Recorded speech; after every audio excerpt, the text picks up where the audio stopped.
Rutgers University is in the process of hiring a new president to replace outgoing Jonathan Holloway, who served as the university's president since July 2020.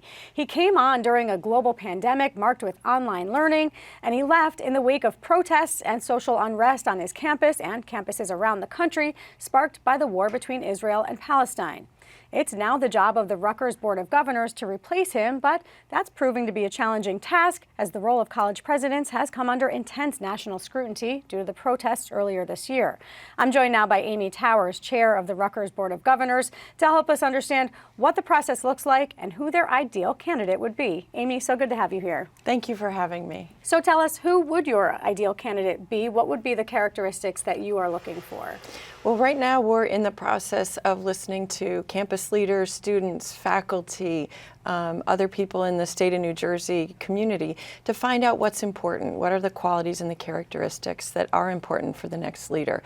But certainly the Board of Governors is looking for somebody who has defined leadership experience, who's an excellent communicator, who's willing to embrace our multi-campus environment and see all of those differences and diversity as a strength and pull it together. We really want to be a unified university. We have so much great faculty, so much great students, and somebody who can provide an inspiring vision to pull all of that together. Is that also what you're hearing during these town halls, or are you hearing anything different? That's actually exactly what we're hearing. I'm more impressed every time we meet with people. We've actually heard the analogy that we have all the puzzle pieces on the table and we just need somebody to put them all together and bring it all together, which is exciting. Is it hard to find that person, and are you finding that the candidate pool right now is perhaps a little smaller than it's been in the past?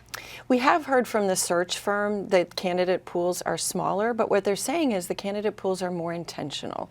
In the past, people may have thrown their hat in the ring to just look at the opportunity of college president, and now they're being far more intentional. We're not at the point of interviewing candidates yet, but I suspect we'll have a lot of great candidates. We have to talk about the protests that really we saw take place at Rutgers University and across the country. How would the Board of Governors like to see a new president handle those protests if they happen again?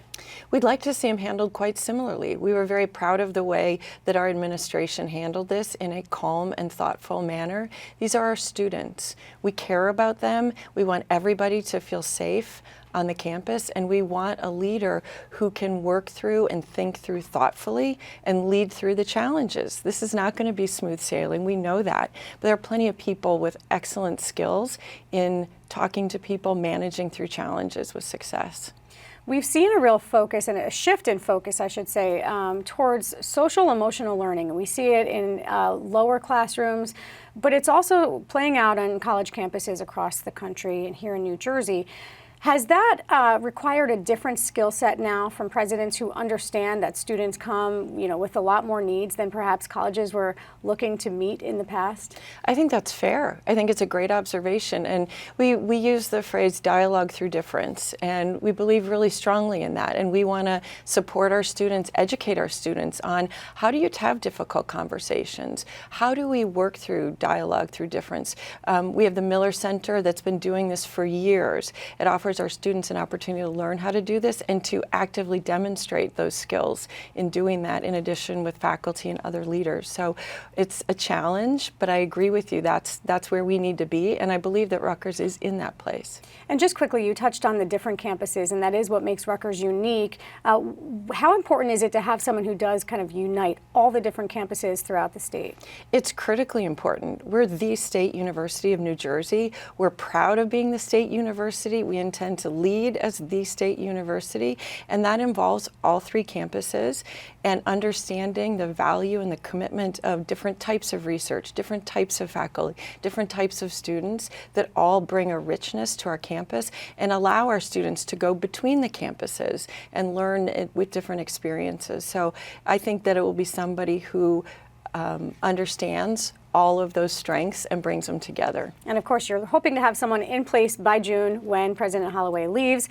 Amy Towers, chair of the Rutgers Board of Governors, thank you so much, and good luck on your search. Thank you so much. Thanks for having me.